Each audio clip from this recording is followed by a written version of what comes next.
Hello, good evening, and welcome back. Seeing as we covered the indictment of a gentleman a couple of days ago from a jury across the pond, how about we bring it back home with a verdict of clearing the defendants in the UK, as 6 Extinction Rebellion protesters are cleared of causing £25,000 worth of criminal damage to Shell's London headquarters, despite judge saying they had no defence in law.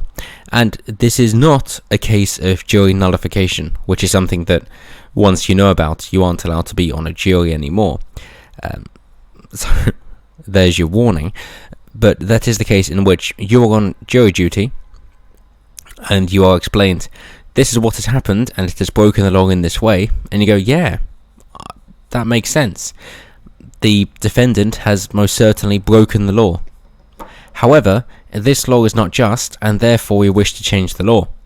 So, yeah, guilty, but we don't think it is a moral law, in which case we do not wish to indict. That is essentially jury nullification. That seems to be similar to what has happened here, which is to say, we understand the law, and we know that they're guilty, in which case, we don't think they should be punished, so we're going to say not guilty. It's similar, but isn't quite the same as jury nullification, which is more of an American thing, and that is where the law would then have to be changed. And there are examples about that leading on to the 13th Amendment of the liberation of slaves and the expulsion of slavery as a usual thing in the US, despite it only being around 92 years in the US, of course. So, that is how it happened in the UK.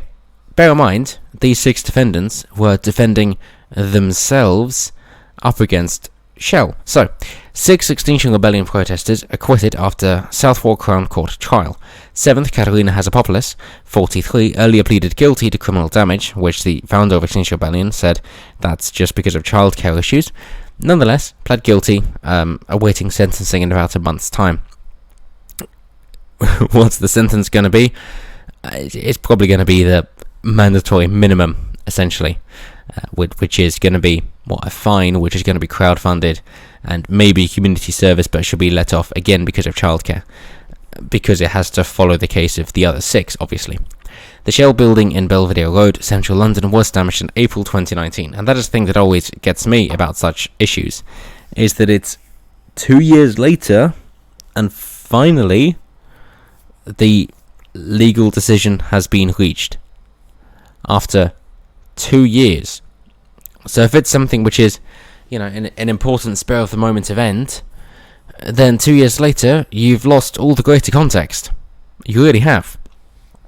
So the defense from these 6 guys who were defending themselves, which was obviously successful, isn't to try and say there is actually a legal justification because of this. They are instead trying to go down the moral justification route, which is to say that they had targeted the Shell building because the oil giant was directly contributing to climate change, thereby causing serious injury and death, and argued it was a necessary and proportionate response to the harm being caused. Clifford quoted Sir David Attenborough and former Archbishop of Canterbury Rowan Williams in his evidence. He said, "I believe if I don't do whatever I can to protect our Earth, to protect life on this Earth, to stop the death and injury that is and will be happening, I'm committing a crime, a really serious crime. And I'm willing to break a window, to paint a message on a wall, I'm willing to break the glass on that emergency button, even if some say that's a crime, because this is a much bigger crime, and I'm trying to stop that crime. I'm trying to protect life in the only way I feel I can." Which sounds very moving, and monumental and profound, until you give it a second glance, and then go, right, so first off, 2 wrongs don't make a right. Okay, cool. Secondly, from what you've done, how does that help to further your cause in terms of stopping Shell from extracting fossil fuels? Well, it didn't. Okay, cool. Thirdly, in terms of using those actions to help further your movement, how did that help in the court of public opinion? Also, it didn't. It's the same things with roadblocks, for example. They also don't help your movement, they only hinder it. So out of any of those 3, Did it actually do any good in the world? Did it do any positive? No. Okay. And are you disputing the negativity that you've done, seeing as you're, by the seams of it, pleading guilty to a crime, as you're saying that you are committing a crime? No. Right, okay.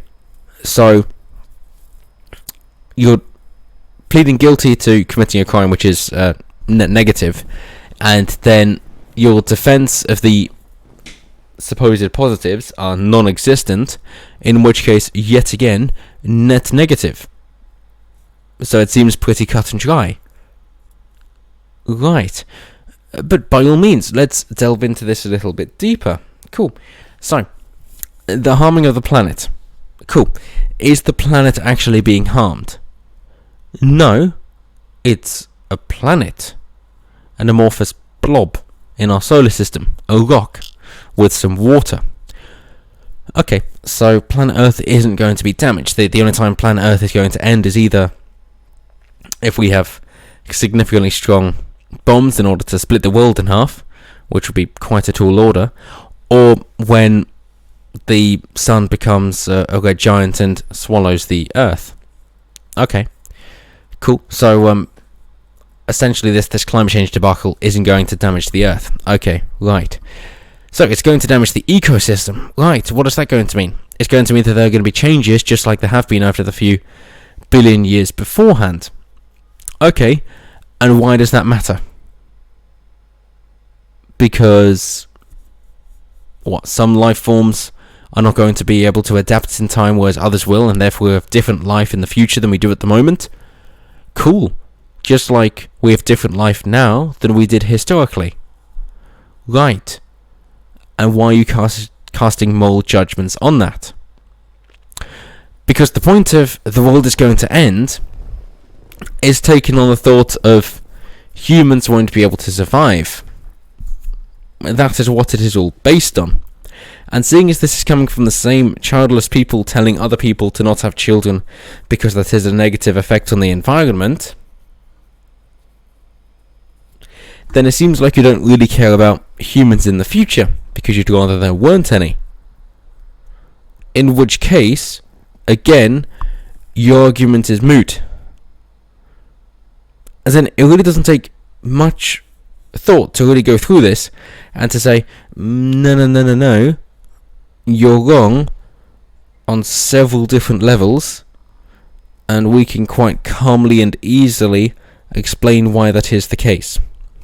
So it does make you wonder what on earth the prosecution was doing in order to fail this.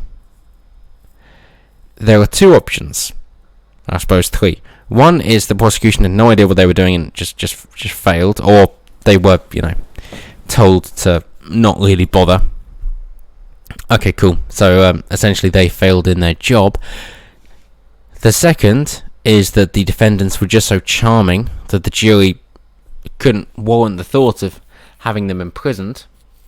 And the third is the jury are understanding, as they like to mention, of 7 women and 5 men who took 7 hours and 4 minutes to acquit them of both charges, that they thought, right. So, what's going to be the fallout of this decision? Let's actually have some forethought.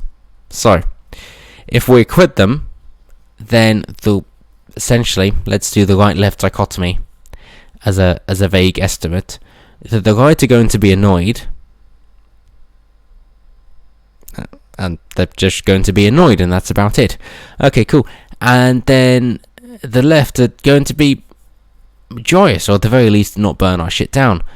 Cracking. Whereas, do it the other way. If we say that they're guilty of this crime because their defence is utter shit, then the right are going to say, cool, good job, and the left are going to again cause more damage and probably hunt us down as well and target us for condemning their leaders and becoming martyrs for the cause, essentially. So, there are your options. I'm intrigued to know what you guys think about this, in terms of which do you think is most likely, given that I can debunk their best arguments in just a couple of minutes and a few short sentences.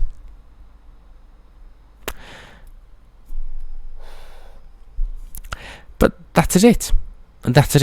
So let me know down below what you guys think in terms of, for a start, how on earth were they acquitted when Derek Chauvin was indicted?